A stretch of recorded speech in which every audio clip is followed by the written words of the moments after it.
Hey there, movie fans, and happy holidays. This is a very, very special edition of FYC. I'm Scott Mance. Very excited to be joined, as always, by the amazing Perri Nemiroff and the mighty, the legend, the myth, the monster, Jeff Snyder.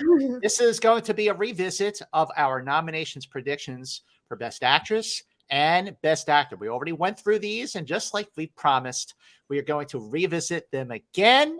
Maybe our nominations have changed. We're going to find out right now. But before we get into it, big announcement. For the first time here on Perri's channel, we have a sponsor. We have a sponsor for FYC. Our sponsor is Above the Line and AboveTheLine.com. Big thanks to the mighty Jeff Snyder for making that happening. So what that means, not only do we have a sponsor, but when we are done with FYC, me and Perri and Jeff can all retire because we'll have done it and we'll be all set. No, we are just kidding, but we are very excited to have a sponsor, AboveTheLine.com. And thank you again, Jeff, for making this happen. And thank you, as always, Perri, for making this show available on your channel. And at that note, make sure you subscribe to Perri's YouTube channel, like you should have already done. But anyway, we're going to get right into it. So before we get started, Perri, now that we've seen this Oscar season really take shape, how do you feel about Best Actor and Best Actress? Do you think that there are going to be major shakeups on our nominations predictions now that we are revisiting them?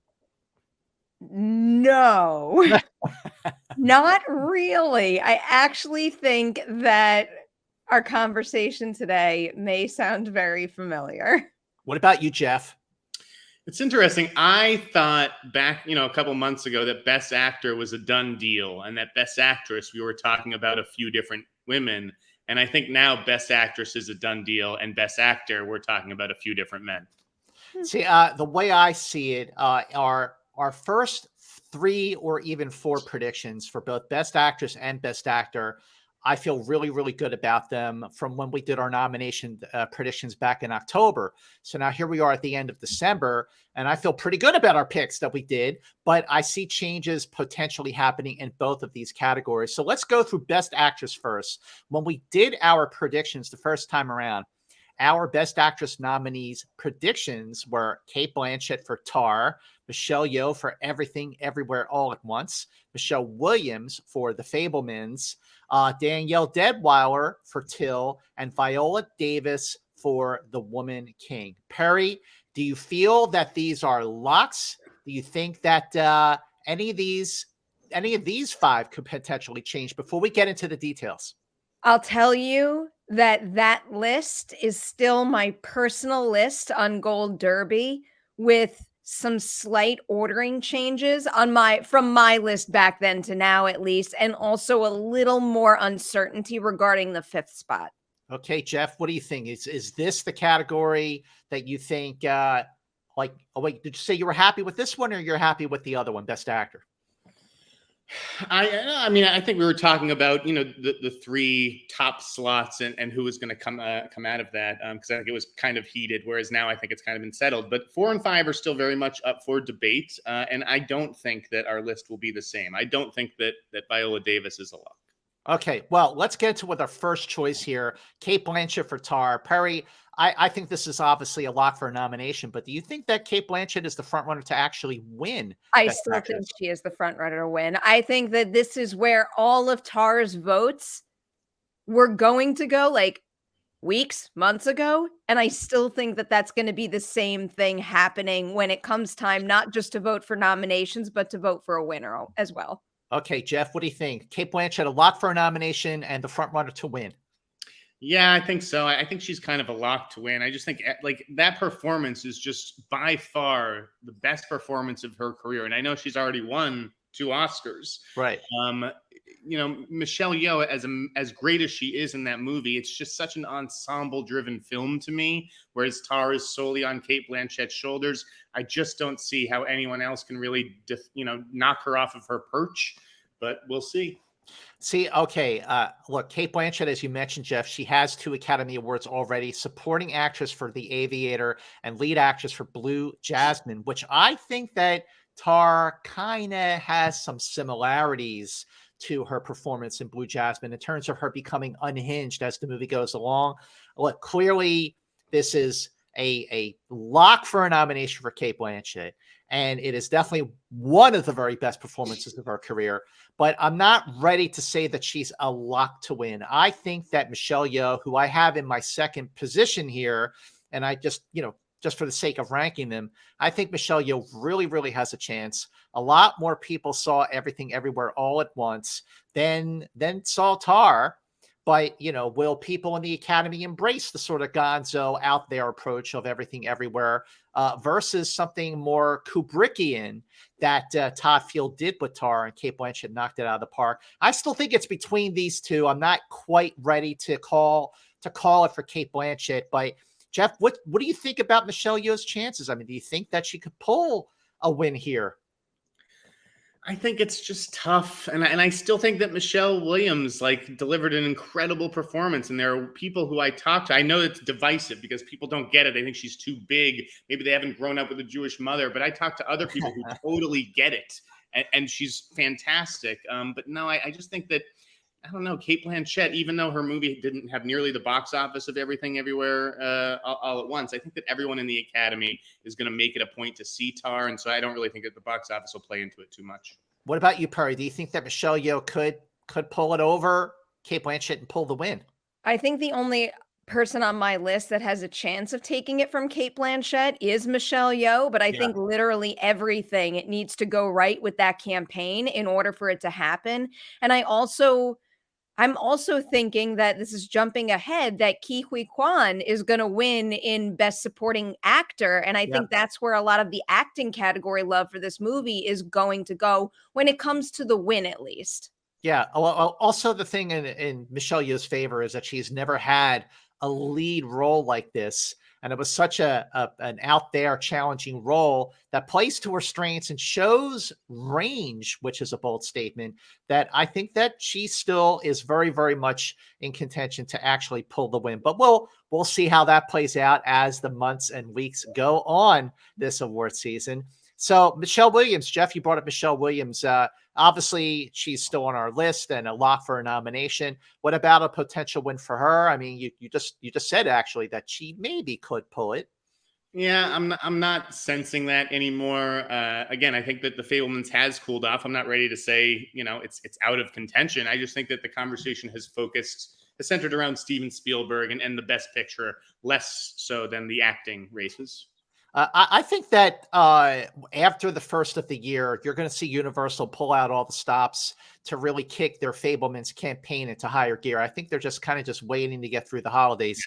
Perri, do you think that Michelle Williams could go past Michelle Yeoh and even Cate Blanchett for a win? No. No. I'm very confident in saying that these three 100% with the greatest certainty will go on to get nominations, but I don't think Michelle Williams has any chance to actually take the win. Well, there's one more absolute lock for a nomination here.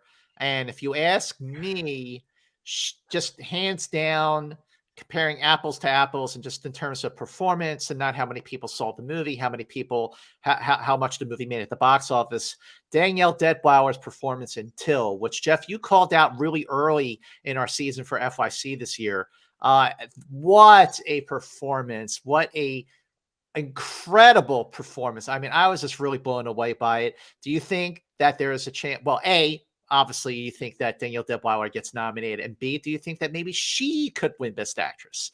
I haven't seen Till. What, Jeff? Still haven't seen it. But I do think that Danielle Detweiler is looking good for a nomination. I have her in my 4 spot right now. I don't think that a lot of people have seen Till. I think that is sort of the challenge, is to get that screener seen and get it on top of the pile. But when I look at in past years, I didn't really think that Cynthia Erivo had much of a chance for Harriet, and she got nominated for that. And I think this is a similar case where the performance itself may just be undeniable. Again, I haven't seen it, but from what I've heard, she's fantastic, and I think it'll be enough this year to get her a slot. Well, you need to correct that problem for everyone watching and listening. Make sure that you see Till, because it is an extraordinary movie. Perri, what is your take on Danielle Deadwyler? So I think Danielle Deadwyler is still very, very likely to get a nomination, but sadly, because you know how much I really do love that movie, and I think it's exceptional overall, not just when it comes to her performance. I think the entire thing is on a certain level. But over the past couple of weeks, it just doesn't seem like that movie is getting any attention whatsoever beyond her performance. And the performance in particular is the thing that I would be most devastated by not being included in Oscar nominations. But I just wish that Till was getting a little more recognition in other categories. But I still feel pretty good about Danielle Deadwyler locking the nomination, just not as strongly as I feel about the other three that we've talked about. I agree completely. I wish it was getting more attention beyond Danielle Deadwyler's performance, because it is just a great movie, period. But I just want to go back to Cate Blanchett for a moment. So, Tar is definitely in contention for Best Picture and Best Director, and it deservedly so, because this is a film that gets better with repeated viewings. It really is amazing, like the nuances that you see in the film. It is definitely Todd Field's Kubrick movie, and without Cate Blanchett, there's no movie. So that's another reason why the Cate Blanchett could pull the win. Okay, so now we are at number 5. We had Viola Davis, deservedly so, for The Woman King. So the question, Perri, Nemiroff, is, does she stay on our list? Are you thinking maybe we go to one of our honorable mentions? So I think at this point, there are only 2 possibilities for the number 5 spot. It is either going to Viola Davis or it's going to Margot Robbie. I will preface this by saying I think Margot Robbie is exceptional in Babylon. I have a very difficult time, though, thinking that she deserves a nomination over Viola Davis when that character's overall arc doesn't feel as strong to me. I can isolate 2 particular sequences in Babylon that might be some of my favorite sequences of the year, my favorite performance beats of the year, even though I didn't like the whole. Viola Davis's authority and just powerful nature throughout all of The Woman King is on a different level, though. And I think that's going to be recognized. I see a future where Babylon continues to slip, because I think there's some people out there that are very enthusiastic about it, but others who are in the middle to negative like me. And then there's others I hear calling it a mess. I think that divisive nature is going to have it dip in a majority of the categories. And I do think that The Woman King is going to pick up steam as more and more people watch it on digital, on their screeners. And man, I just watched the movie for the second time the other night, so I happen to be especially high on it right now. That is a damn good movie. Okay, I agree completely. Jeff, what is your take on everything that Perri just said? I've got Viola Davis at 7. Oh, okay. So who's your number 5? And I've got Margot Robbie at 6. No, do not say Empire of Light, Jeff. I have Olivia Colman for Empire of Light at number 5. Again, I think that the British voters will come through on this one. I was surprised that Trent Reznor and Atticus Ross didn't make the shortlist yesterday for their score, which I thought was fantastic. And maybe that indicates a lack of support, a lack of interest in this movie. But listen, there are people out there who love the movie. The critics can say whatever they want. It's, oh, no, everybody hated that movie. That's not true. Okay. Just like not everybody hates The Whale. Not everybody hates The Fabelmans, right? And I think that Olivia Colman is just so good in Empire of Light, and they love her as much as they do Viola Davis. It's kind of a toss-up as to which one the Academy kind of loves more. I'm sticking with Olivia. So given what you just said, though, Jeff, if the Academy loves them both equally, wouldn't then the quality of the film overall give one or the other a boost and a nudge into the nomination group? Absolutely. And on my list, I have Empire of Light as a better movie than The Woman King. I will disagree with that, but I will respect your opinion. I also respect your opinion. Jeff, I always respect your opinions, even when I don't agree with them. And I definitely respect this one. Here's why I don't think Olivia Colman makes the number 5. First of all, after 2 weeks, in theaters, the domestic total for Empire of Light is $542,000. So sure, yes, Academy voters can go on their platform and watch it as a screener, which a lot of them are doing with a lot of the other Best Picture and acting contenders. Olivia Colman is an Oscar winner for The Favorite. She is an Emmy winner for The Crown. I admired Empire of Light. I liked the film. I did not like it more than The Woman King, and I did not like it more than Babylon. Don't. I know you're going to think I'm crazy here, but I've seen Babylon 3 times. I think I mentioned this on the last episode of FYC. I think this is a movie that gets better with repeated viewings, and I've grown to like it a whole lot more with each repeated viewing. It's not, it's not up there with La La Land or First Man or even Whiplash for me, but I do really like this movie a lot. That I think it's between, like Perri said, I think it's between either Viola Davis. I'm fine going with Viola or Margot. That's fine. I get that I wasn't going to win this one, but I have 2 things to say. Number one, with the box office, okay? Who cares? How much did Tar make? 3 million? What's the difference between 3 million and $500,000? There's no fucking saying. Just pointing it out.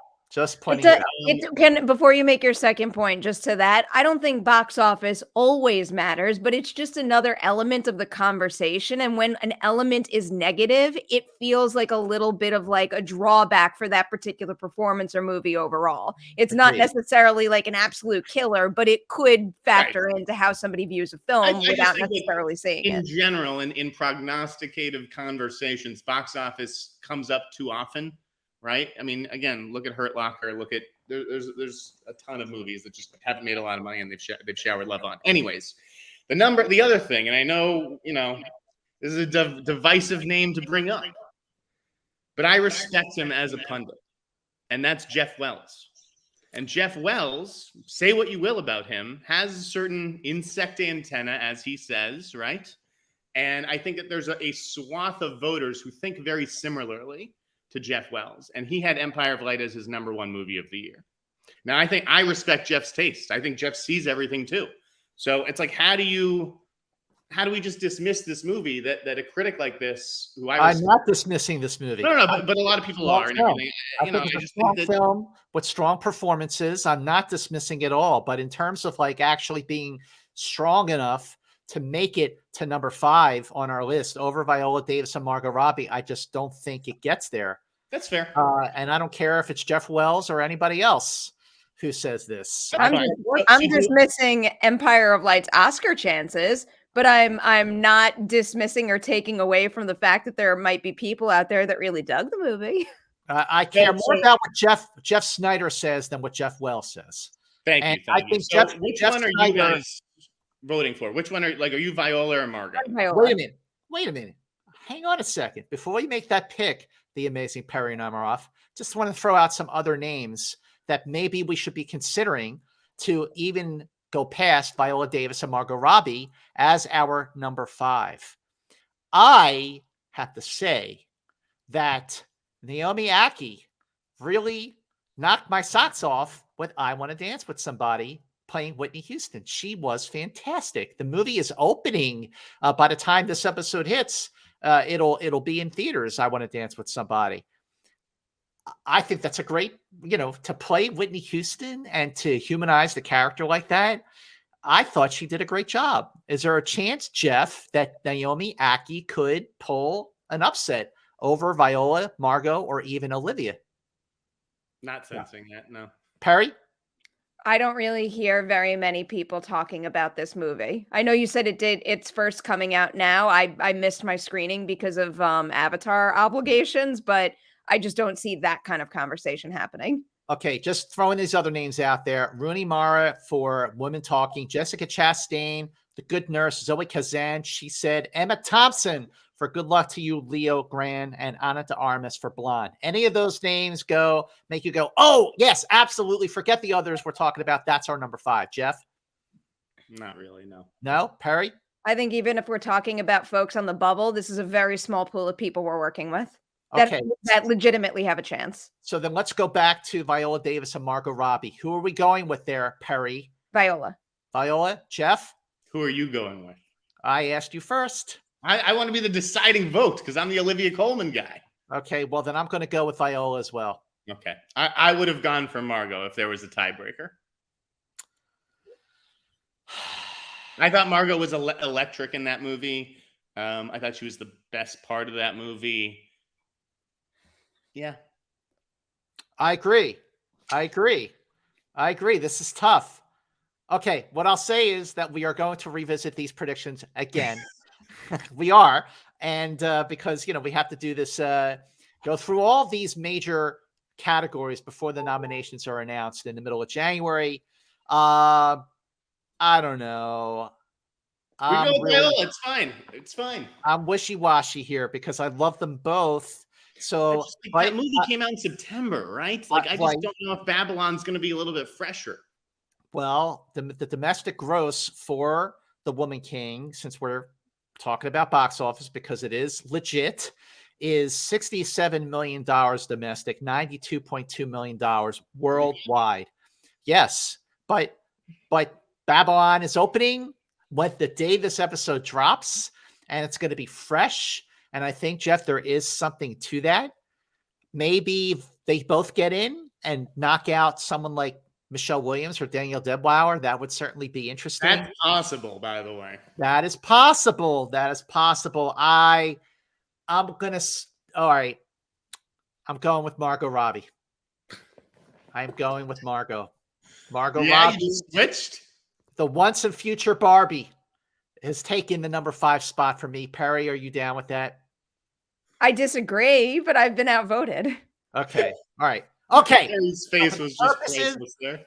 For the purposes of this revisit, our new contenders for Best Actress nominations are Cate Blanchett, Michelle Yeoh, Danielle Debauer, Michelle Williams, and Margot Robbie makes the cut, but hang in there, Viola Davis. We're going to be revisiting these predictions again. So let's move on to lead actor, where our picks back in October were Colin Farrell, Austin Butler for Elvis, Colin Farrell for The Banshees of Inisherin, Brendan Fraser for The Whale, Tom Cruise for Top Gun Maverick, and Bill Nighy for Living. Jeff, what do you think of those nominations? Do you think that any of them are going to change? I have the same 5 right now. I have not changed any of them. However, I haven't seen Living. I just think I don't even know if Classics knows I exist. I want to see Living. I want to check it out. I've heard he's fantastic. I've been hearing he's fantastic for like a year. It's like the Glenn Close in The Wife thing, right? Where it's just like this year of buzz. But there are still two young actors who I wouldn't count out at this point. Okay, hold that thought. Perri, what do you think of these 5? What was our original number 5 again? Our original number 5.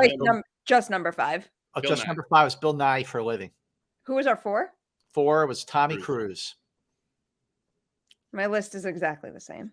My list is not the same order. My list is the same. All right, so Colin Farrell, Banshee. All right, so to go through the list, when we did our predictions back in October, we were saying that Brendan Fraser for The Whale is the front runner. So Perri, do you think he is still the front runner? I think he's still the front runner. I think Colin Farrell has a little more of a chance right now than I thought he did a couple of weeks or months ago. But I still think Brendan Fraser's performance in The Whale, despite the divisive response to the film, is undeniable. And I also think that his work and how much of a gem he's been on this promotional circuit is going to pay off big time. And myself included, I'm like really excited to get behind that career narrative too. I know Colin Farrell has never been nominated, never won, and that would be very exciting as well. But there's something about the Brendan Fraser resurgence right now that's like really getting a lot of film fans together and excited for him in a really special way. Jeff, what do you think? Brendan Fraser is still the number 1 contender to win? I think so, yeah. I don't know that he's the lock that I maybe thought he was coming out of Toronto, because I do think Colin Farrell has picked up a little steam, and even Austin Butler has picked up a little steam. But I think Best Actor is between the guys with the narratives this season, and that's Brendan Fraser and Tom Cruise. Okay. I think Tom Cruise has a legitimate chance. I do too. I definitely think so. 100%. I also think that he's looking potentially winning 2 Academy Awards because he also produced Top Gun. If that movie wins, and if he wins Best Actor, he wins 2 Oscars. Perri, you're shaking your head like Clearly, not well, happy. I mean, I've already revealed he's still on my list. Clearly, I think he has a good chance of getting nominated here. I think the win is so incredibly far out of reach, and it should be. They should celebrate the fact that he may get a nomination. They should be putting all their eggs in that damn Best Picture basket. That movie has a real chance of winning the biggest of the big awards and Yes, it honoring every does. element of that production. I That is agree. what that team should be focusing on. I agree with that about Best Picture. No question about it. I think that Colin Farrell is now the front runner to actually win. I feel like as much as I like Brendan Fraser in The Whale, I think it's a bravura performance. I feel like the momentum, and we're talking about what is going to get nominated, what's potentially going to win. And Colin Farrell had 4 stellar performances this year: Batman and 13 Lives. And there was a Sundance movie that came out earlier this year called After Yang. All fundamentally different performances. What an amazing year for Colin Farrell, who's been, his breakthrough performance in Tigerland was 2000. So for 22 years, he's really been knocking it out. And I really think he has peaked with his career and with his performances this year. I think Colin Farrell is the one to beat. But it could still go to Austin Butler, who I think is fantastic in Elvis. And that's my number 2. Jeff, what's your thinking about Austin Butler pulling the win? I just think he's too young. He was really good in that. But they don't like to give Best Actor to people that young. I think he's going to have a lot of chances. Again, I thought he was very good, but he wasn't really great for me until the last 5 minutes of the picture singing Unchained Melody. I think the nomination's the win there. That's enough. Perri, what do you think? I was just looking at box office because we've referenced that quite a bit in terms of Fraser versus Farrell. And, Banshees did, it had a nice opening per theater average, but we can't deny the fact that The Whale had an especially strong opening for all of the movies with this type of release structure. So I'll just point that out. But I will also say that things have only improved and improved and improved as far as Austin Butler's chances go. I think he is deserving of the nomination despite being mixed on the movie overall. And I think he's definitely getting one. Well, I've been singing the praises of Elvis, no pun intended, since the movie opened over the summer, and of Austin Butler's performance. I think he's definitely the number 2 on this list. Never know. A lot of people do love this movie, and his performance, I thought from the beginning, was magnificent. So we'll see. And then, of course, we talked about Brendan Fraser. Let's go to Tom Cruise. I absolutely, he's getting nominated. I would love to see him win. I do think it's a bit of a struggle here because of all the showering of attention that the likes of Colin Farrell, Austin Butler, and Brendan Fraser are getting. And then there's Bill Nye for Living, which is opening in select theaters just as award season is into high gear. So we've all sort of agreed that these are our 5. But to throw some other names out here as potential spoilers, Tom Hanks and A Man Called Otto. Perri. Before we get to that, just with Bill Nye and Tom Cruise, they're my 4 and 5 right now, but they're very, very close 4s and 5s. I think Bill Nye has the better chance right now. When it comes to Tom Cruise, I think there are so many people that are in smaller, lesser known movies on the bubble right now that they're going to wind up canceling each other out. People like Jeremy Pope and Paul Mescal, they're going to wind up spreading the votes too thin. And that's what's going to push Tom Cruise into the 5. So I just wanted to get my reasoning out on that. Interesting. Okay. But what about like Tom Hanks for A Man Called Otto? Do you think that he has a chance to squeeze into that 5?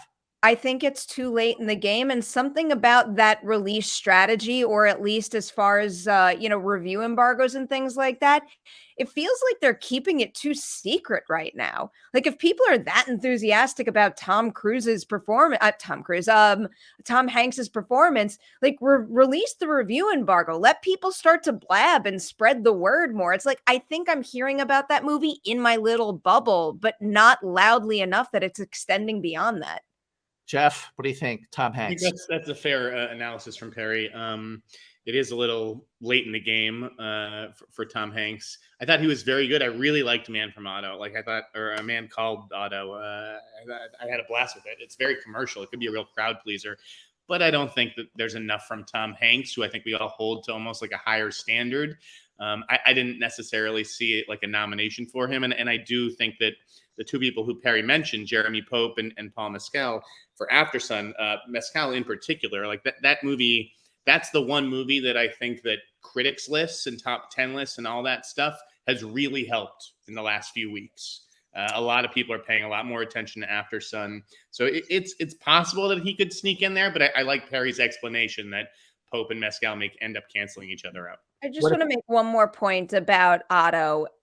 I know that ultimately it's being assessed based on what the final feature turns out to be.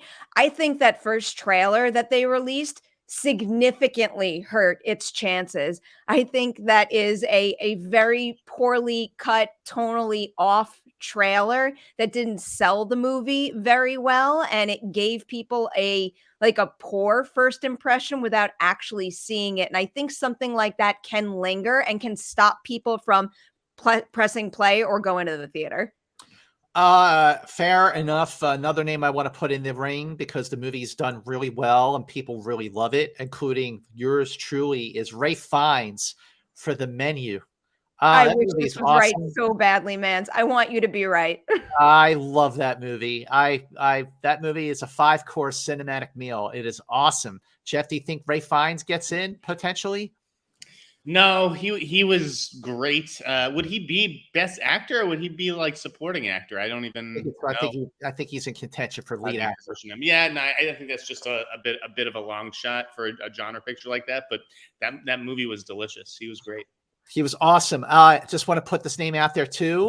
Will Smith for Emancipation. Do you think that he gets in? Do you think people just like go, what? That's a great performance. He deserves the nomination. If it was undeniable, then I would like to give the Academy the benefit of the doubt and think that they would go for it, or at least be open to going for it. But he was good. I've seen the movie before. I've seen it, I hear you. Okay, well, in that case, we're going to stick with our list here.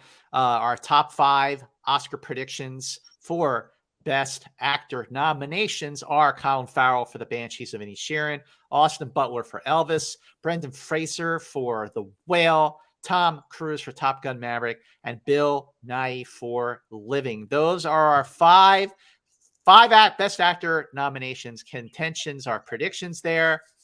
As I always say, these nominations could change when we do our final predictions on our FYC that we're going to be doing right before the Oscar nominations. I want to thank all of you for watching. Once again, please subscribe to Perri's YouTube channel. Big thanks to Above the Line for being our sponsor, our great sponsor. Jeff, thank you so much for making that happening. Looking forward to retiring on the Riviera after we are done with FYC. And happy holidays to everyone watching and listening to FYC. Please give us a holiday present by sharing the love for FYC, posting it on all of your social media platforms so more people can discover the only awards season series of its kind. That is FYC with the Mighty Trio. Thank you so much for watching. And until the next episode of FYC, see you later.